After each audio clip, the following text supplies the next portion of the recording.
Mel Albin.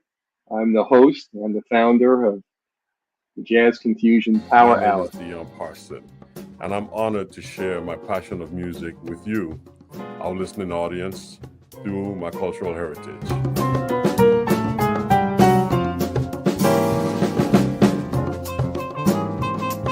Things can change for you too. If you want to be brand new, that is absolutely possible.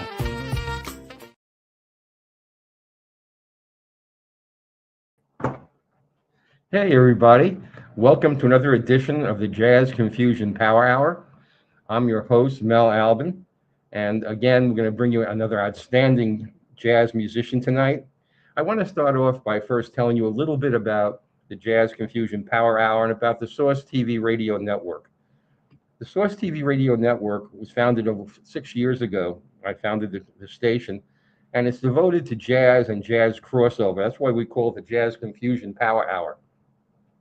Any place that jazz intersects, jazz blues, jazz rock, jazz folk, jazz country, jazz alternative, jazz soul, jazz R&B, jazz gospel, we're there. We want to play that music, and because jazz has morphed into so many different other genres. So that's the focus of the station. And we also support small Black micro businesses.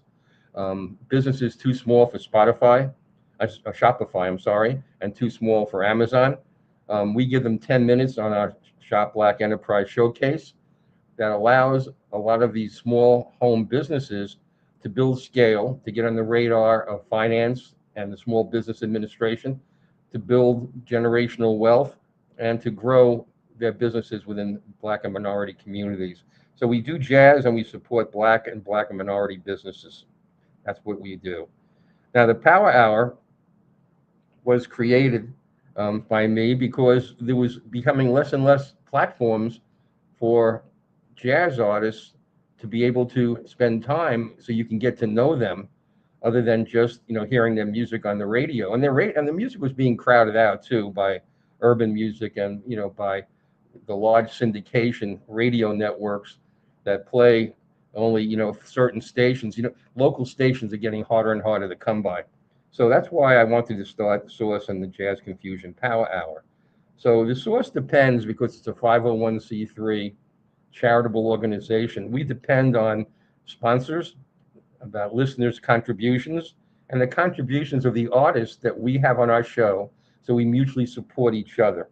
Some of the artists we've had on the show, and we've had some great ones over the years. We've had Eric Roberson, Mesa, Brian Culbertson, Paul Brown, Raheem DeVaughn, Reagan Whiteside, Felix Cavalieri, Alex Harris, Samara Joy, Greg Adams, Tom Brown, Costello, Pieces of a Dream, Kamasi Washington, Kiko Matsui, Kim Scott, Sheryl Crow, Billy Ocean, Annie Lennox, Dwelle, Marie Antoinette, Eddie Levert, Bob James, Jay Brown, Celine Johnson, Mavis Swan Poole, Cecily, the late Bobby Caldwell, Jeff Bradshaw. We've had Jeff Beck. We've had Dion Parson, Tammy McCann, Eric Burden, and Mickey Howard, and many, many others. I wanted to give you a range of the kinds of artists that we have on our show. Many are well-known, and some of them are becoming well-known. Now, tonight's special guest is no exception. He's a top 25 multi-instrumentalist in smooth and contemporary jazz, and he currently resides in Seattle, Washington. His musical roots began in jazz, but he's played and released multiple albums in various genres, including rock, pop, and blues. He started playing in rock bands in the 80s and didn't stop until well into the new millennium, logging hundreds of performances. In between then and now, he won the North Carolina Battle of the Bands, was awarded a scholarship to the Berklee School of Music in Boston, and worked with Grammy-nominated producer John Custer on his bands. And the band was called Dolo in its reincarnation. And they had a self-titled album in the late 90s. It wasn't until after Dolo dissolved that D.S. Wilson, who is my guest tonight, decided to transition back to his jazz roots as a solo artist. With 4 solo jazz albums completed and a 5th album underway, and he'll talk about that tonight, he currently performs locally and nationally 40 to 50 times per year. He is consistently on the Billboard, RadioWave, SmoothJazzNetwork, and SmoothJazz.com top 100 charts. He attended the 2022 and 2023 Dave Koz Jazz Cruise, where he was a finalist in the talent competition both years. His Skyline album landed at number 22 in the SmoothJazz.com top 100 album charts in 2023. He was twice featured by Dave Koz on his weekly radio show on SiriusXM called Watercolors. His first two advanced singles from his new album released in 2026 both made it to number 1 on the Smooth Jazz Top 100 streaming chart and the Top 100 radio charts on Billboard, RadioWave, and the Smooth Jazz Network. So, with all that said, and I'm very proud to have with me tonight our special guest, D.S. Wilson. Welcome, D.S. Hey, thank you, Mel. I really appreciate you being here with you tonight. Appreciate that. Yeah, you started to explain to me the D.S. part of D.S. Wilson. Why don't you tell everybody how that came about? Yeah, so my name is Doug Wilson, and back when I started to first submit my music to Spotify and everything, it was required to have a website. So I went to GoDaddy to buy my URL, and of course I type in dougwilson.com, and it said already taken. I said, already taken? Who did that? So I typed in dougwilson.com to see who it was, and up pops the image of this guy holding a trumpet, and he was from Kansas or someplace, I can't remember. And I was like, oh man, everyone's going to confuse me with this guy. So I had to make a decision as to how I wanted to get my URL at that point. So I became DS Wilson, and it's ever since then, that's just what's stuck, and that's my branding, and all my albums and everything are now listed as DS Wilson Music. So that's how it happened. Well, I thought it was a really fascinating story to explain your name, so I want everybody to hear about it. I'd like to start off, Doug, by telling everybody what's cooking in 2026. I know you've got a lot going on. You do a lot of touring and you do a lot of studio work. So tell everybody about what you're doing. Yeah, that's a great question. As you mentioned in the intro, I'm working on my 5th album. I've got 7 of the 10 songs done, so I've been working a lot on that with my producer, Jeff Carruthers, and I'll talk to you about him a little bit later probably. And so I released one of the singles in January, and then I released another one about 4 weeks ago, and I've got another one teed up to come out at the end of this month. And on top of that, I'll be playing at the Ocean City Jazz Festival in early July to do their kickoff party. That's in Wilmington, North Carolina. And in between times, I'm just playing a lot locally as I continue to work on the record. So I wouldn't say I'm traveling extensively right now. I'm just doing lots of local gigs. Where I happen to live, there's a lot of wineries. It's kind of like Napa Valley in a way. And there's 100 wineries near me, and they all have music. So I played yesterday, I'm playing tomorrow, I'm playing Sunday. It's like I play just about every other day. So I'm really busy just doing local performances and then just working on the record. Terrific. Well, it sounds like you have a busy year going. Yes. Well, what I like to do, if you don't mind, I always like to let people know, how did Doug become Doug? So I like to go back to your early years, your family of birth, the city you were born and raised in, and so people get an idea about how you came to. First of all, you're a multi-instrumentalist. You play piano and sax. At least those are the two I know. There may be more, but tell everybody a little bit about music in your household, early experiences with music. Okay, yeah, great question. Well, first of all, my dad played in some like big bands. He grew up in probably the like the 40s and 50s, and he played clarinet and sax. He was really good on clarinet, but he also played sax, and he used to just hack away at the piano. And we moved a lot through his job. So I wouldn't say I have one place I lived. I lived in a lot of different places, which I'll talk about in a second. But he moved into a home. We moved into a home due to one of his job transfers, and the people had left a piano in there. So my sister started taking piano lessons, and they were older than I was, and I would sit down at the piano and plunk away, and it was clear that I had musical interest. And so I started taking piano lessons when I was 7, and then we moved again to upstate New York, and they had a really good music program even in the elementary schools. So I started playing sax in 5th grade at age 10, and if you don't mind me interrupting, how'd you find the sax of all the different instruments? Well, my dad played sax, like I said, and he kind of encouraged me to do it. And so, you kind of got to join the band and pick your instrument. And so he encouraged me to pick the sax, which I did. And I got the book and I tried to figure out all the fingerings and everything. And I just loved it. And it took off. And then shortly thereafter, we ended up moving to Toronto, Canada. And he hooked me up with a instructor named Pete Schofield, who was really famous in Canada. He had a big band. It was called Pete Schofield and the Canadians.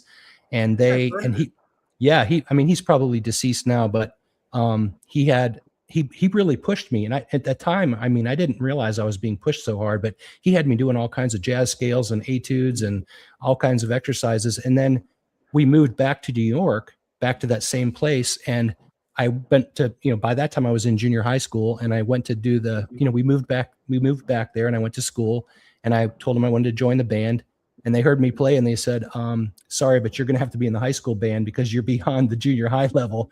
And I didn't even know, just because, I wasn't playing in school in Canada. I was just taking lessons. Where in New York was this? Excuse me. It was Endicott, New York. So I know Endicott. Sure. Okay. Yeah. And that my high school was one of the top 2 bands in the entire state of New York for both like marching band and jazz band and all that stuff. We would have competitions. And so it was really good. So anyway, I started playing in the high school band starting in, I guess that was about 8th grade when we moved back there. And I played all the way through 11th grade. And then we got moved again to North Carolina.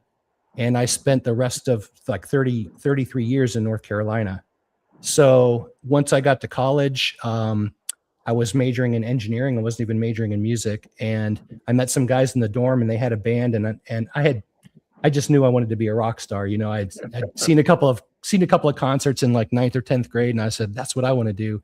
So anyway, we formed a band, and we went at it hard for like 20 years. We did several albums. We played gigs. We, practiced all the time. We lived together and about killed each other in like a little 2-bedroom apartment. There was 4 of us guys, like, sleeping in this nasty apartment together and practicing in there and everything. And so that was kind of my, the history. And then the band broke up in it went through various incarnations throughout that 20 years. Excuse me, what kind of music were you primarily playing? So I would call it was kind of like, it started out kind of Americana, and then it morphed a little bit where it was more kind of like groove oriented rock. And a lot of that was because of the influence of our producer, John Custer, who you mentioned. And so we did an album, and we had a record deal going with Columbia, and the lead singer, he was kind of the de facto leader of our band. He kind of decided he didn't want to do it anymore. And he just came in one day and said, I don't want to do this anymore, guys, we're done. And so, we decided to just disband. And then after that, I played music in church for about 17 years. In fact, I didn't even play my sax hardly at all. I played keyboards in church for a lot. And I played keyboards in the rock band. I had a few sax solos, but I really didn't play sax that much because, it was more rock and roll. And then in about 2017 or 2016, I decided to pull the saxophones back out and start working on a jazz project. And I just did it for fun in my bedroom. I just self-produced a record. And then when COVID happened, I did another one. And then I all of a sudden got a call from Sandy Shore from SmoothJazz.com. And she said, hey, we want to help you with your career. And so then, all this other stuff happened, and here I am. So it just kind of happened here in the last, I'd say really since 2017 or 2018 is when things started to take off again. So I'm missing a few years. Let's fill me in a little bit between like 2000 and 2017. Okay. When did you go to Berkeley? Didn't you go to Berkeley? I actually didn't go. So here's what happened. Okay. I mentioned we were playing at a rock band. It kind of went through several iterations. So what happened was we were playing and we were practicing all the time. We were doing really well. And the first iteration of the band was called Destiny. And at one point, somebody broke into our practice facility and stole all of our equipment. And we had, this is back in the day where the clubs didn't have PA systems. You had to bring your own PA system. So we had worked and scraped and saved and bought our own PA system. And we had, guitars and amps and synthesizers and everything got stolen. And it just killed our momentum. It wiped us out. So that iteration of the band kind of dissolved. And then The leader guy, Bill, that I was good friends with, we continued to write and record music, and then we reformed as Dolo and got a couple of different new players in there, but it was he and I together, and we resurrected all that. So that's kind of what happened during the rock days. And then when he decided he was out in early 2000s, we all had day jobs because, again, we were trying to buy our own equipment and everything, and I had a family by then. And so, well, in between that time, I still wanted to do music after the Destiny stolen equipment debacle. The band kind of fizzled because we lost all of our momentum and our equipment and everything. And so I at that point, I saw this ad for Berklee School of Music in Boston. They were holding auditions for horn scholarships. And so I did a tape and I wrote some songs and recorded them on a little 4-track thing, which is what we had at the time, and on a cassette, and I sent it to them. And then I got a letter saying that they wanted to audition me. So I drove up to Boston. This would have been like February of 1996 or something like that. And or no, actually would have been 19 in the late 80s. So I went up there, I auditioned, and then they said, we'll let you know in a few months. So in between that time, I was scheduled to get married. I was engaged. And so I got married and went on my honeymoon. And when I came back from the honeymoon, I had a job offer from IBM and I had a scholarship offer from Berklee. And that was a no-brainer. Yeah. So I struggled hard with that decision, and I decided to turn down the scholarship and get a job with IBM. And I kind of got the corporate job, and, I just gotten married and had, 3 children and raised them. And I moved on and started a software company after IBM, and I was working really hard doing that, and had, kind of a lot of different jobs just in the working world. But I always wanted to do music, and I was always, interested. That's when we were still doing Dolo, even though I was working at my job. And when that ended, I still wanted to do music. So I started to just play in the church worship band, and which was a really good church and a really good band. It was really fun doing that. In fact, this guy, Bill, he joined the same church and the same church band. So we ended up still playing together for another several years after that, even though it wasn't in a band per se. It was at church. So he and I played music together for, I don't know, 20 or 30 years. He eventually passed away a couple years ago from cancer. But he and I did a lot of music together over our lifetime, and he was a great, great dude. Do you ever think about, I don't mean in terms of regret, but the doors that opened from Berklee? I do. I think about this all the time. And, I obviously am a person of faith, and it's kind of interesting because even though I turned that door down, what has opened up in the last few years has really been amazing. And I mean, it's not like I was even trying. It just, things started happening. And so I kind of feel like, my purpose or God's purpose, he still is making a way for me, even though I didn't really try that. It's not like I intentionally set out to be a jazz musician. When I did that first record, I just was passing the time and doing something in my bedroom. And here now it's obviously turned into something. And now I'm very intentional about it.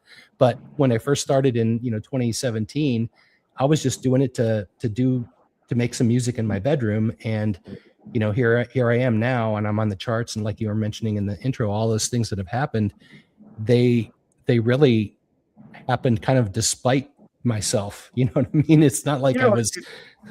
It's funny, Doug, because not just in music, but in a lot of careers, when people chart a course when they're very young and they say, I'm going to be a doctor or a lawyer or a teacher, whatever it might be, they automatically block out other possibilities. And those doors that are sitting out there, they never even get a chance to walk through because they've made a determination. And, because you didn't do Berklee, and because, you just played music that you love to play, suddenly, all these other doors open that, that you had no way of knowing, was going to be there. And sometimes, when people are less purposeful, they're actually more successful. Well, and, it's interesting because in my career, I did a lot of like digital marketing and software development, and those skills now are helping me tremendously because I'm trying to figure out how to do social marketing and everything. And so, you know, I have a little bit of a leg up because of some of that experience. So it's not like it hurt me really to take that time off. Exactly. Yeah. It's helping me still. So, you know, there's all some kind of a grand purpose in it, and I'm just going with it. So yeah. Well, I know people want to hear your music, and that's really what this show is about. So I want to play the first song of the evening, The Gates of Eden. So why don't you tell people, you know, the backstory on that, and then we'll play it. Okay. Real quick, the backstory. You mentioned Paul Brown.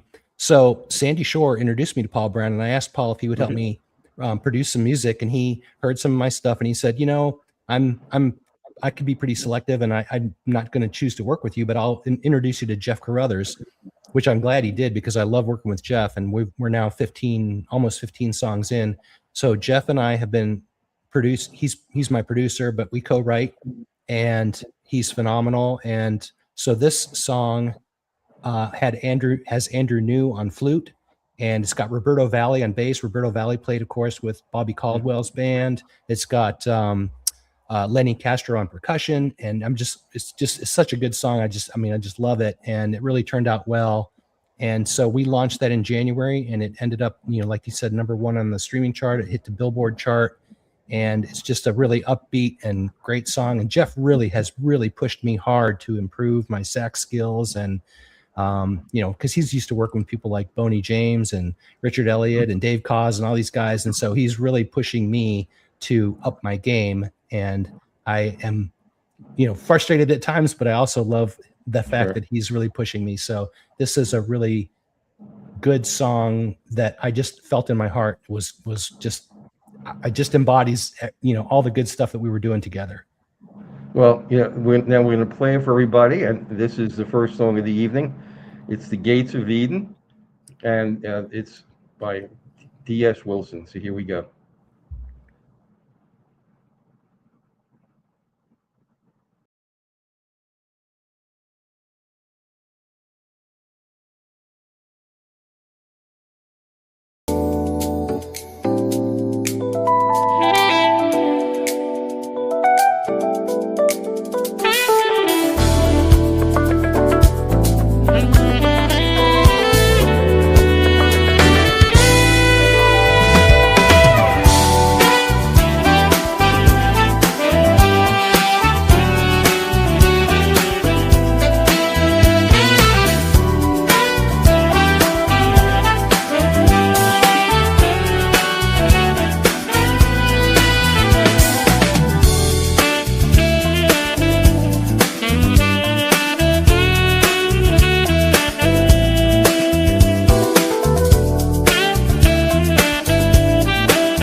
Well, that's great. Thank you. Love it. Question. Who did the arranging? It's excellent. Well, Jeff Carruthers is the producer, so he does a lot of that work. I mean, we obviously work together on it, and we work on different parts, and he had me do some horn things in there, and then he got Andrew New to play flute on there, which Andrew did a phenomenal job. And it's so cool what he played and how Jeff folded that in. But Jeff's just amazing. I mean, the way we work together is I send him song ideas, and then we'll take them and he'll just say, send me a verse and a chorus, and then we go from there. And the chord changes. And so we do that, and then we build it out. And it usually takes, I guess, probably 2 or 3 months to do a song. So we've been at this for a couple of years now, doing close to 15 songs together. Who is the engineer? He does all that. He mixes it and everything. Okay. I record all my parts in my house, and then we've put files up on Dropbox. He's in LA and I'm in Seattle. So we'll talk on the phone, or he'll email me instructions, or he'll send me, hey, play something like this. And then I'll work on that and send it back to him. I'll do lots of different takes, and he listens to what I've done, and then he'll put it together. And we just kind of go back and forth like that. We'll get on the phone, talk about things, and just build, we iterate through the song until it's done. Then he'll mix them. He sometimes works with Huge Groove and works with him on some of the mixing, and then we have it mastered when it's done. But he doesn't do the mastering. No, the mastering's done by a guy named Steve Hall, who does a lot of the artists in the genre. Yeah, I've always maintained that whoever is doing the arranging, the mixing, they shouldn't be doing the mastering, because you need another set of ears when it comes to radio time. It's a different sound. It totally is. It's a whole different, it's an art and a science. It is, exactly. All right. Well, look, this is really great. I'm really enjoying doing this. So I'd like to know a little bit now about your songwriting. Okay. Every artist goes about songwriting differently. When did you start songwriting? Which came first, the sax or the songwriting? Well, in the rock band, we were always writing songs all the time, and we'd all be bringing ideas to the band, and we'd all work on them together. Honestly, I love the collaborating part of songwriting. To me, that's the real fun. When I try to write stuff in a vacuum, I think it sucks. And then somebody else listens to it and they add their thing, and then it turns out amazing. So that's one of the things I really love, is just the process of being creative and creating. But the way I approach songs, like sometimes I have just a little audio notepad on my phone. And sometimes, in fact, this morning I came up with something, and I always just try to capture it because I'll forget it. Like I'll come up with a little hook or a melody or something. I'll put those in there. Sometimes I'll just be, dorking around on the keyboard, and I'll do some cool chord changes. That's how the song Promise came about. I was doing some chord things on the piano, and sometimes I'll hear a groove in my head, or like a bass line. Sometimes I'll hear a melody. It just kind of depends. It's different on every one, but generally speaking, what I try to do is I'll have either a melody that I'll lay down in the sax and then put chords to it, or I'll have chords and then I'll try to fit a melody to the chords. And that's typically how I start, is one of those two ways. Like I said, I'll have like an idea of a groove, or I'll hear some kind of a drum beat in my head, and I'll try to find, a pattern or something that I can plug into my system. And there's I've got all kinds of like drum samples and things that I can use just as a starter. And then I'll play like a bass line on a keyboard. And then I'll, send that I'll put together like a verse and a chorus, or a couple of verses, or a couple, like a couple choruses and a verse. And I'll send that to Jeff, and then he'll say whether he likes things or not. And then if we do, we'll develop that out and we'll take it from there. So he kind of likes it simple to start with. He doesn't even need a lot of instrumentation, but I kind of like doing, a lot of that, just because I like to improve my skills at mixing and arrangement and stuff like that. So Jeff's your go-to person for the person who's going to first hear it. Yes. Yeah. Yeah. Yeah. Everybody, really needs that go-to person. Yeah. They need to find out, really, do I have something really going here? Now, once you finish writing a song, do you perform the song live before you record it, or do you record it and then perform it live? The latter. It's always recorded first in its entirety before I ever play it live. And a lot of, when I play live, a lot of them are little solo gigs where I'll play to my tracks. So what I'll do is I'll take the tracks from the recording and I'll put them in my iPad, and I'll just minus out. I'll take away the parts that I play live. From the mix, I'll just take Right. like all the tracks except for my playing, and I'll play then live to those while I perform. So I always have to have those tracks available. So I always wait till the song's done before I ever play it live. It's really interesting to me because I've known a lot of fairly prominent artists and songwriters, and very often they will perform their songs first, and they hone the song in performances before they record it. A classic example were the Beatles. The Beatles played 100 songs before they ever recorded one. Yeah. They performed them. So it's why I said every artist does it differently. So a lot today, more and more artists are doing it the way you do. Back in the 60s, 70s, 50s, they performed live, and then they recorded those live songs. That's so interesting. Yeah, go ahead. Oh, I was just going to say, I don't have the courage to do that. I like to make sure I have to practice them and make sure that they're good enough before I'm willing to step on stage and not make major mistakes. But you see that again, Doug, you go back to the 50s, 60s, 70s, even the 40s with swing. It was raw music. There were mistakes. There's no question about it. But first, not everybody knew they were mistakes except for the artist. And secondly, that was part of a live performance. And when you get it smoothed out, in the studio, it's not the same as what the artists do live. And sometimes there are huge discrepancies, like the OJs. The OJs were great in the studio. They were awful touring. Awful. I mean, because they would really work and hone their stuff in the studio, but they weren't a good live band. So there's so many different styles about how people do music. And then once you record the music, you're involved? You stay involved in the post-production too? Yeah. I mean, I've helped to get it, mastered and everything. And then I'll use snippets of songs in videos. And again, I'm doing them live. Well, here's my question to you. How do you know when the song is done? How do you let go? When I get a final mix from Jeff, I mean, we'll he'll send stuff to me and say, how's this sound? Do we need to fix anything? I'll say, like, for example, there was one on the recent song Nuance that we're going to release soon. And it had like this little kind of a horn thing. And I said, I need to hear a little bit more volume on that.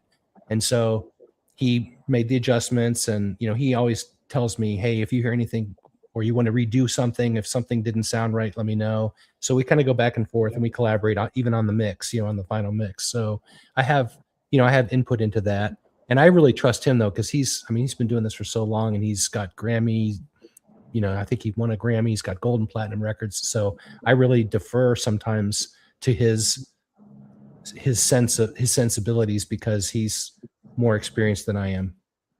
Yeah, I just find it interesting what the process is. Bruce Springsteen is known to redo a song for 1 year before he'll record it. I mean, and I was talking to Brian Culbertson, who was on my show a couple of years ago, and Brian was telling me that when he finished the song, and he listened to it and listened to it and listened to it, and then it was on radio, and when it went on radio, he said, "Oh my God, there should have been a horn in there."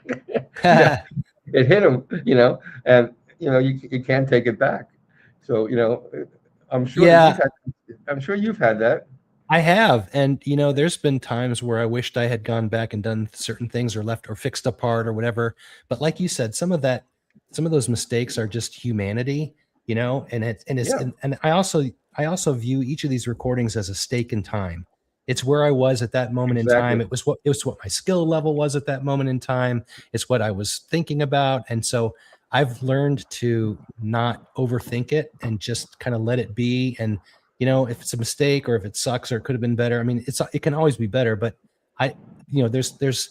there's a difference between perfection and excellence. And I'm just shooting for excellence. And that was something that I'm proud of in that moment, you know? Yeah. And that's where you should be, because when you start shooting for perfection, you lose a lot of the interest in the music. It just dissipates, you know? Yeah. It becomes too pro forma and doesn't really have the resonance you want it to have. So yeah, I mean, a lot of artists do that too. Let's play another one of your songs. I want people to hear more of your music. And I think the next one we have is Promise. Mm-hmm. So why don't you tell people a little bit about that? Yeah, this is one where I started with a kind of an interesting chord progression, and Adam Hawley helped me produce the Skyline album that this song is on. The song is on the Skyline album, and I wanted to feature some more keyboards as opposed to sax. So there's a little bit some sax in here, but really the bulk of what I'm playing on this song is keyboards.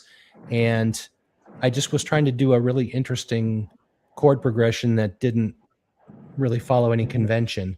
And so that's what happened on this song, and you'll get to hear how it turned out. Terrific. Okay. Well, now we're going to hear Promise from the Skyline album by Doug Wilson. So here we go.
That's great.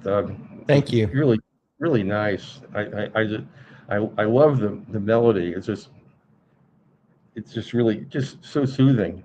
Thank you. I love that song. That's one of my favorite songs off that record. And Adam Hawley did an amazing job with me on that record. And that song, I believe, had Eric Valentine on drums and Mel Brown on bass, and Carnell Harrell helped with some of the ancillary keyboard parts. And of course, Adam played guitar on there. And it just turned out really, really well. I'm happy with that song.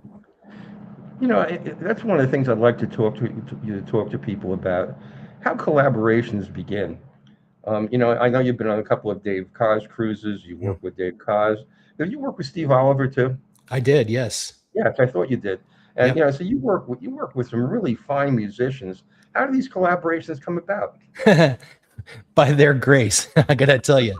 So, I was on one of the jazz cruises. I just met Steve Oliver at the salad bar, and he was like getting a salad, and we're on the, and I just said, "Hey, you're Steve Oliver." He said, "Yeah," and I said, "Nice to meet you." And I said, "I'd love to work with you sometime." He said, "Oh, well, I produce too." I said, "Oh, great." So he gave me his number, and then we ended up doing 5 songs together. And then same thing kind of happened with Adam Hawley. When I was on these Dave Koz cruises, I was not hired. I was just there for vacation, just trying to, just to go on a cruise. And so Adam Hawley was playing a little show, and they introduced him, and they said, "Oh, he's got 15 #1 Billboard hits, and he's got a PhD in music, and he's a producer." And I said, "Producer?" So then after the show, I went up to him and I said, "Hey, they announced that you're a producer." He said, "Yeah." I said, "Well, I've got a bunch of song ideas. Would you help me with them?" And he said, "Well, I'll take a listen. Here's my number." And he gave me his phone number, and I connected with him after the cruise, and he listened to my stuff, and we started working on it. And 3 months later, we had a complete album done. It was the Skyline album. And then, lo and behold, it ended up at number 22 the following year. And I asked, and he said yes. And so that's how it worked out. And I'm totally grateful. He mentored me in so many ways beyond just the music, just about my live show and equipment to use and how to set things up. And he was just an amazing person. And Dave Koz is an amazing person. Steve Oliver's amazing. Some of these guys are just so nice and kind and gracious. And I have just loved working with them, and I hope to do more. That's terrific. That's great. And is there any one collaboration that stands out in your mind that was maybe career defining? Well, I think the whole Skyline album that Adam helped me do really kind of put me on the map. And then I think that, obviously the Metamorphosis album had 5 songs done with Steve Oliver and 5 songs done with Jeff. And that was another one that it also ranked well the following year on that top 100 album chart. So both of those, I think, back to back. And then this album that I'm working on now, it's going to be called Arrival. And like I said, 7 of the songs are done, and I'm just working on the 8th one now with Jeff. And this one's all been done with Jeff Carruthers. And I think this is probably I think I've improved a lot because Jeff has pushed me. So I think this is one of my best efforts. Let's put it that way. All those other guys are great players and producers too, but I don't think I was quite as good even a few years ago as I am now, because I've been working really, really hard and practicing a lot more. Because you got to remember, I kind of set my sax down for 17 years. And so I had to kind of get my chops back again. And I think that I've improved a lot just because I picked it back up and have been more consistent recently. Yeah, that's why I said that at the outset, you weren't an intentional musician. There was a 17-year hiatus. Mm-hmm. You didn't pick it up at all. But think of yourself as a late bloomer. But the fact is, you came back to it, and now you have the discipline now to work hard at it. And discipline is important. Creativity can take you a long way, but without the discipline, it's hard to be a success. Yeah, I agree. And it's really fun now because now I feel like I'm living my purpose and I'm passionate and I love what I'm doing, and it's a challenge and it's fun and I'm meeting people, and I'm looking at the rest of my life thinking, man, this can be in a really exciting, last third of my life. I can travel the world and meet folks and play and perform. I'm excited about what I have in front of me now, that, and I'm grateful for that because, I left the corporate world to pursue music full time a few years ago, and I'm so glad I did. I wish I had done it a long time ago, but that's just not how life worked out for me until now. But now I'm looking at how do I really want to spend the last third of my life, and this is how I want to do it. So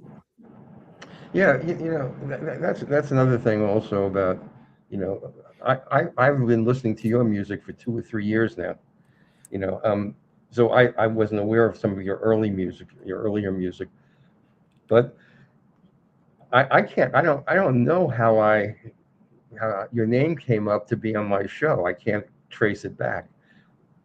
That may have been through Ellis. That's right. It was through Ellis White. Yeah, that's right. Thank you. I couldn't remember. Yeah, I had heard your music, and then when Ellis was going through his roster with me, I said, "Oh, D.S. Wilson, I know that guy," and I said, "Can you get him on my show?" Yeah. So he reached out to me a couple weeks ago, and and actually Sandy Shore introduced Ellis to me, and Ellis has been working on with several other artists to get us all booked in various things, and bookings are hard to come by, especially some of the festivals. I mean, I'm up against the guys that have been doing this for 30 years, and they're so good, and but it's more than that, Doug. It's not that they're that good sometimes. It's just that they fill seats, and they're a proven commodity. And festivals and music venues today are not willing to take the chance. They rather have the same people back year after year because they know they fill seats. Right. And it's a shame because so many other artists just don't get their shot. So it's a problem. And these gatekeepers, and and I know he's one of your buddies, but Dave Koz is a gatekeeper. And a lot, and they have certain musicians and certain artists they want to work with because they've been successful, but it doesn't allow other people to become successful. So it's difficult, and it's getting more and more difficult in the environment we're in right now.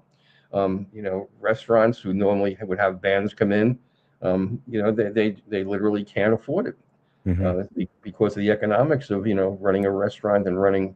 Even a lot of the venues that are geared to having stage performance, they happen to serve food, but they really are music venues. They're having a hard time too. When I know that when I talk to some of the places like City Winery, the House of Blues, they're going back to the people who have track records, and they want to know if there's somebody they haven't worked with. They want to know. Tell me the last 3 performances. Did you fill all the seats? And if they didn't, they're not going to take a chance on them. And it's just a shame today. I think a lot of musicians, especially young musicians, are having a very hard time. Yeah.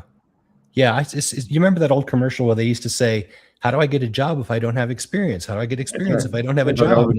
And so, I'm in a little bit of that where, I play lots of little local gigs, but getting into the festivals, like you said, or some of these clubs where they want to have proven ticket sale records. Well, if I can't get into a place to play, how do I know how many tickets I'm going to sell? I mean, I think I can sell, but sure. And a lot of them view, what's interesting is I was really focused on trying to build my streaming numbers because I thought that was going to be important because, the people, they can see how many people follow you and listen to you on Spotify and whatever.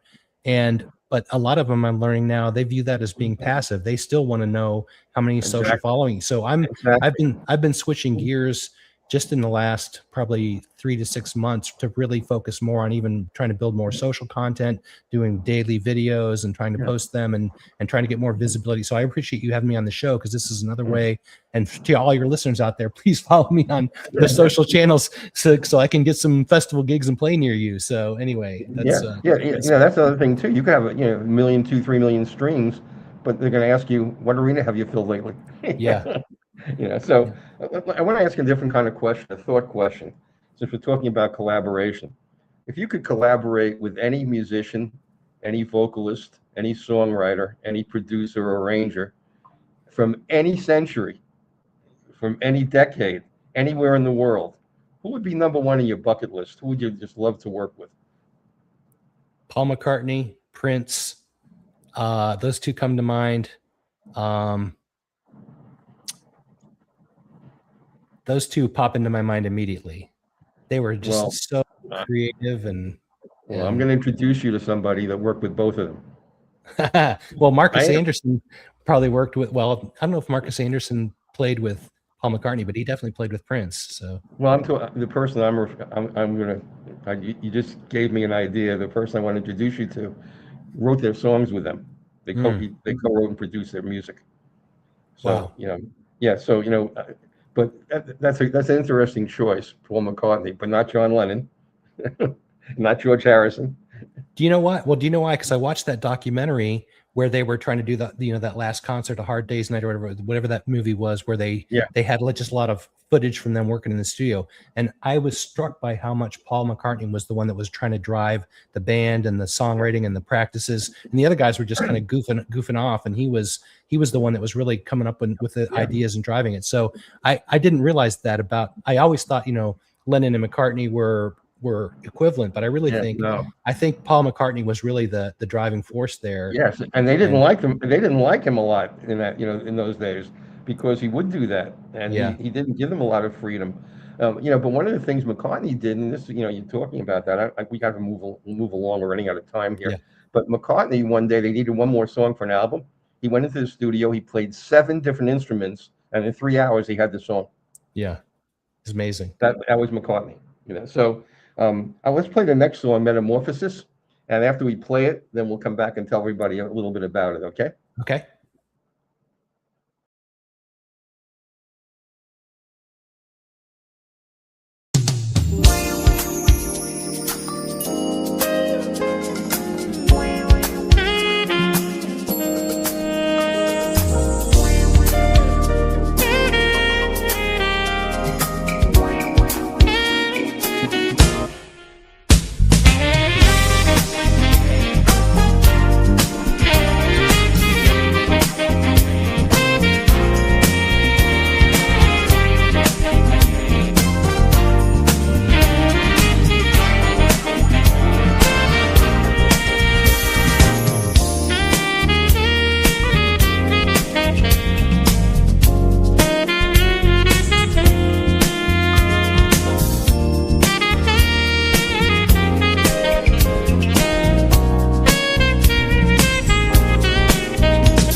Love it.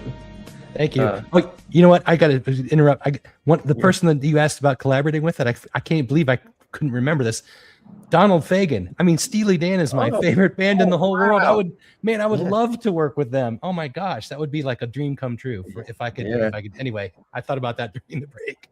Oh, yeah, Donald Fagen that's a great choice too. Yeah, I love that. We're running out of time. I'm gonna have to come back another time. You have a new song coming out when? June 26th. It's called Nuance. Okay, maybe. Let me see.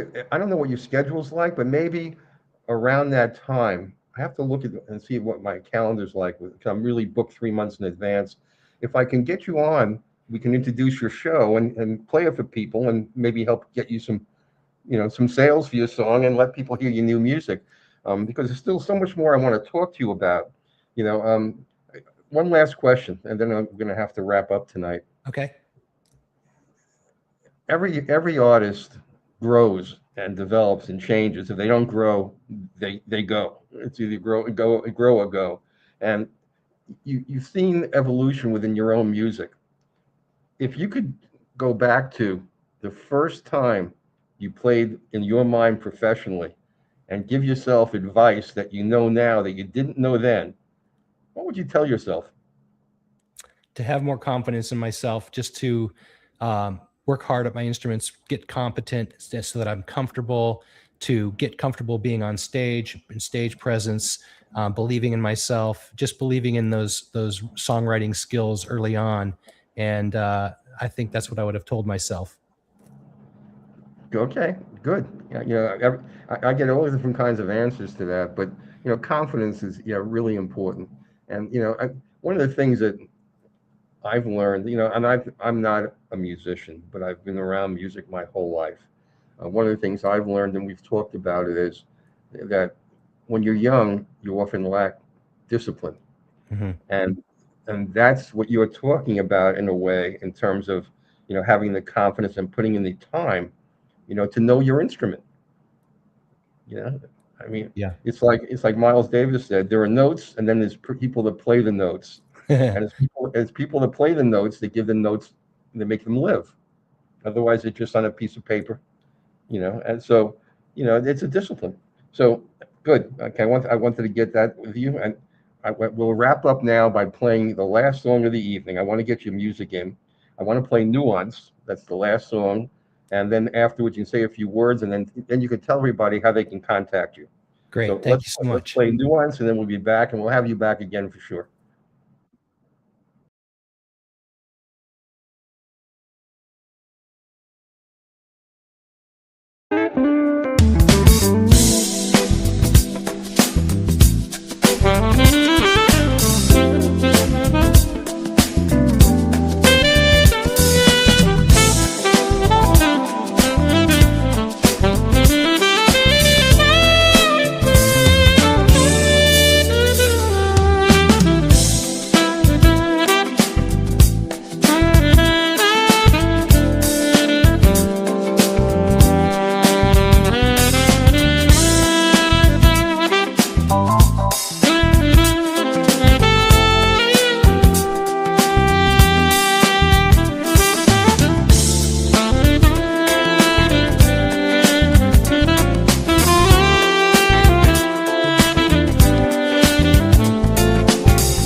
Doug, I mean, it's just the music's so beautiful. Thank you. Each song is so well crafted. That's one of the things that stands out to me. You know, so Yeah. um, you know, briefly before we go, I want you to tell everybody, about where they can reach you. But excuse me a minute, that should not be happening. There. Um, before we talk about how people can contact you, I'm just wondering, where do you see smooth jazz? And the reason I'm asking this is because I've been watching smooth jazz since my friends started in smooth jazz working with Grover Washington, Pieces of a Dream, Mhm. and so I've watched it evolve since the '80s, and it's losing its audience.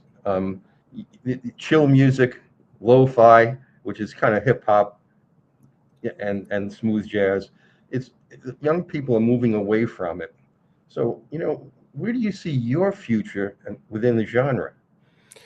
That's a really good question, and I am concerned about it because I think a lot of the audience is kind of aging out. But I know, for example, like on the cruise, Dave Koz has been trying to bring younger people in, younger artists in. He's got people like, Evan Taylor and of course Adam Hawley and the Anderson brothers, and there's other folks that he's bringing in that are hopefully going to bring in some new audiences. And I'm hopeful that younger people will continue to explore it and embrace it.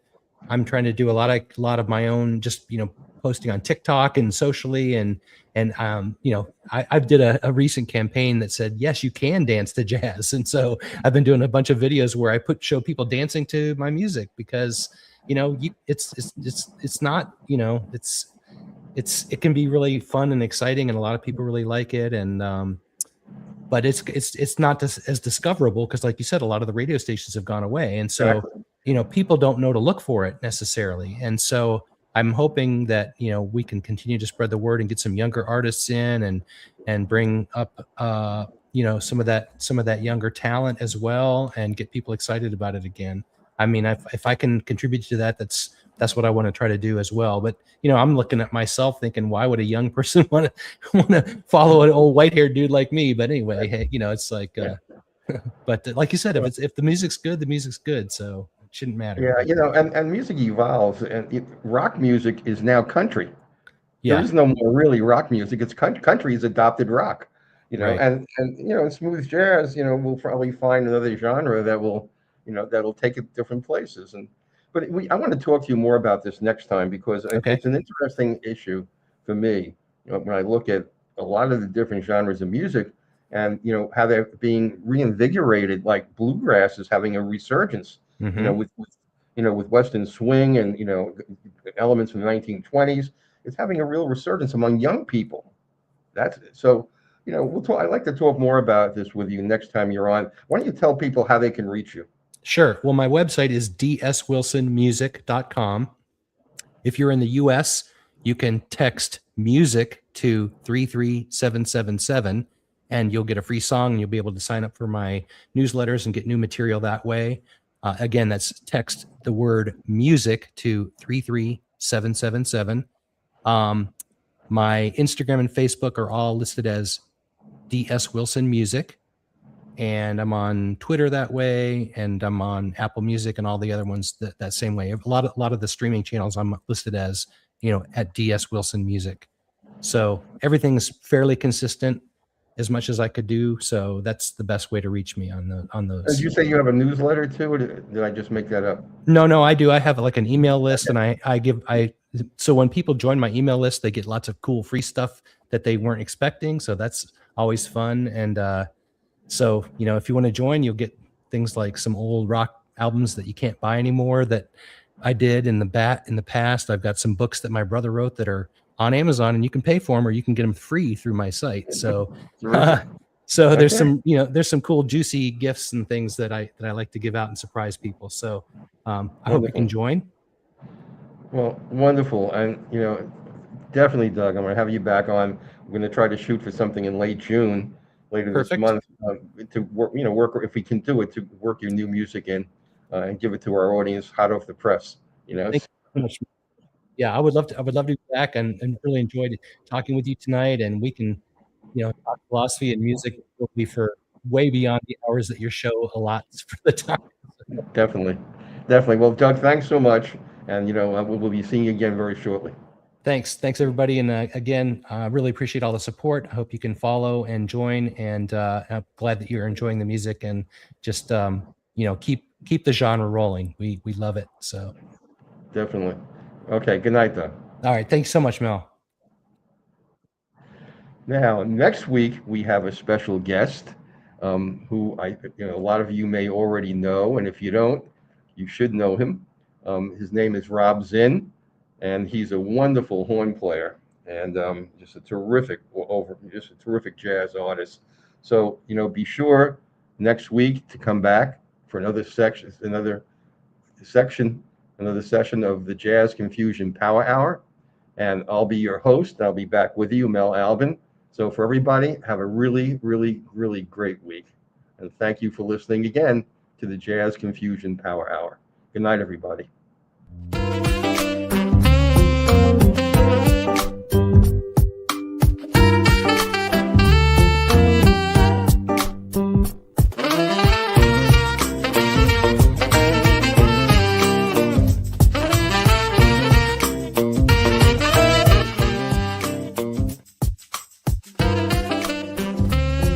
I'm Mel Albin. I'm the host and the founder of the Jazz Confusion Power My name Hour. is Dion Parson, and I'm honored to share my passion of music with you, our listening audience, through my cultural heritage.